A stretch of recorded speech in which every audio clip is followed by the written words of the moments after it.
नाज़रीन, खैरपुर के चूंडियल नुमाइंदन ए म्यूनिसिपल कमेटी जी एडमिनिस्ट्रेटर करप्शन जे करे तबाह करे छड़ियो। शहर खंडरात में तब्दील थी वयो आहे। शहरी मुख्तलिफ मसलन जे वर चढ़ियल आहिनि। वधीक तफ़सीलन लाइ पेश आहे हरीश कुमार जी ही रिपोर्ट।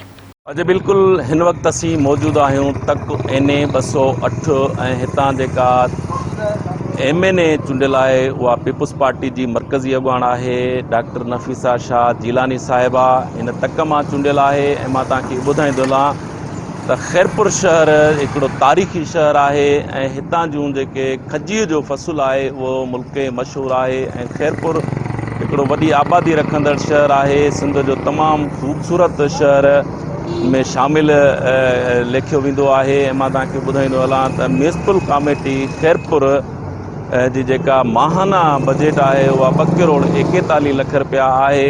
ऐं उन जे बावजूदि जेको हितां जी जेका शहर जी कंडीशन आहे उहा खंडरात में तब्दील चुकी आहे। ऐं असीं अॼु ॻाल्हि ॿोल कंदासीं खैरपुर जे शहरनि खां त उन्हनि जो छा चवणु आहे। कॾहिं बि न आया आहिनि, बाक़ी वोट थींदा आहिनि, पोइ ॾाढा भाकुर बि पाईंदा आहिनि, चुमियूं बि वठंदा आहिनि, पेरे बि पवंदा आहिनि।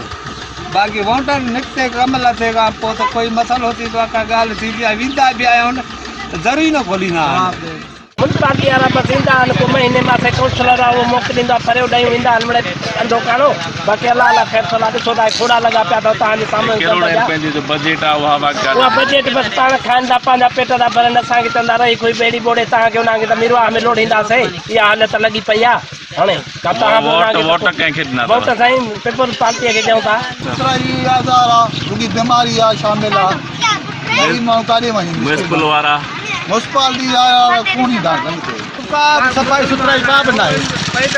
मलेरिया आहे एॾो मच्छर थी वियो आहे अंत खां ॿार न नेकर आहे न का शइ हिन पटीअ में खैरपुर खां इहे शहर ॿार अलाए ख़बर त नथी पए जो को बि असांखे पुछणु कोन आयो आहे। इलेक्शन खां पोइ भला चूंडियल नुमाइंदनि खां चूंडण खां बाद में को बि नथो अचे, जवाब ई न ॾींदा आहिनि, हिते को बि नथो अचे। बाक़ी वोटनि वठण महिल अचनि था, बाक़ी उन खां वोटनि वठण खां बाद में को बि नथो अचे। को मुलाज़िम न ईंदो आहे, रहंदो असां सरकार ज़ुल्म कयो आहे, चवंदा हिम्मत कयो जॻहियूं ठाहियो असांखे बचाव में सभु